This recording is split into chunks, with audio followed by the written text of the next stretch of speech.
Hello friends, today we are going to know about the major landmarks of British system of education. First of all, let's know the timeline of major events. 1813 के charter act में education को promote करने के लिए funds allocate करने की सिफारिश दी गई। 1835 के मैकॉलेस मिनट में इंग्लिश स्पीकिंग इंडियंस की क्लास को क्रिएट करने के लिए इंग्लिश एजुकेशन पर जोर दिया। 1854 के वुड्स डिस्पैच एक कॉम्प्रिहेंसिव एजुकेशन पॉलिसी था, इसे हम मैग्ना कार्टा ऑफ एजुकेशन भी कहते हैं, जो वेस्टर्न नॉलेज और साइंस को प्रमोट करने की सिफारिश देता था या उसने सिफारिश दी। 1857 में यूनिवर्सिटीज को एस्टैब्लिश करने की रिकमेंडेशन दी गई, जिससे हायर एजुकेशन को फॉर्मलाइज किया जा सके।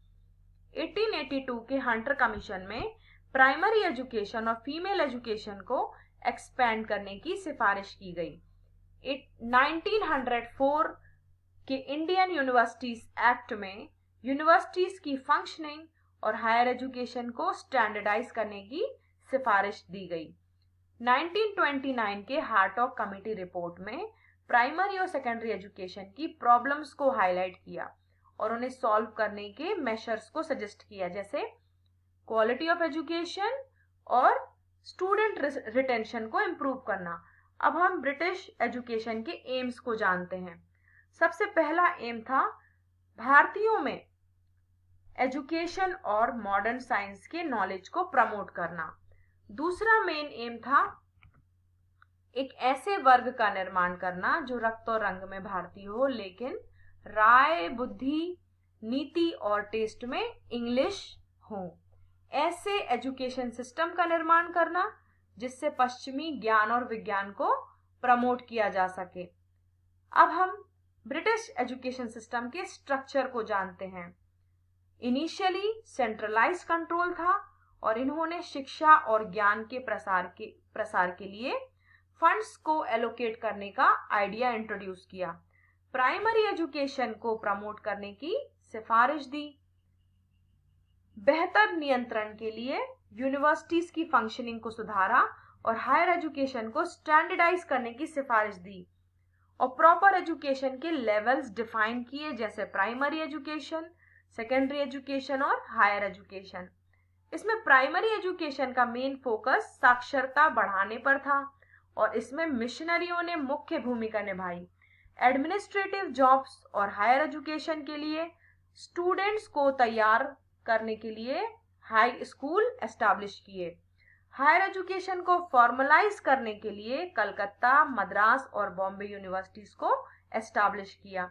अब हम ब्रिटिश एजुकेशन सिस्टम के करिकुलम को जानते हैं। मैकॉलेस मिनट में इंग्लिश को शिक्षा का माध्यम बनाने की सिफारिश दी गई और ये माना गया कि इंग्लिश वर्नाकुलर लैंग्वेज से सुपीरियर है और वेस्टर्न नॉलेज को जानने या सीखने के लिए जरूरी है। वुड्स डिस्पैच में प्राइमरी लेवल पर वर्नाकुलर लैंग्वेजेस को डेवलप करने पर जोर दिया गया, लेकिन हायर एजुकेशन में इंग्लिश को यूज करने को रीइंफोर्स किया। क्लासिकल और मॉडर्न सब्जेक्ट्स इंक्लूड किए गए। इनिशियली उन्होंने क्लासिकल सब्जेक्ट्स को इंक्लूड किया जो ब्रिटिश ट्रेडिशन को रिफ्लेक्ट करता है। क्लासिक सब्जेक्ट्स जैसे लैटिन और ग्रीक को इंट्रोड्यूस किया या इंक्लूड किया। Mid to late 19th century में प्रैक्टिकल सब्जेक्ट्स को भी इंक्लूड किया गया, जैसे कि math, science, history and geography, ताकि जो एडमिनिस्ट्रेटिव और कॉमर्शियल नीड्स को मीट किया जा सके।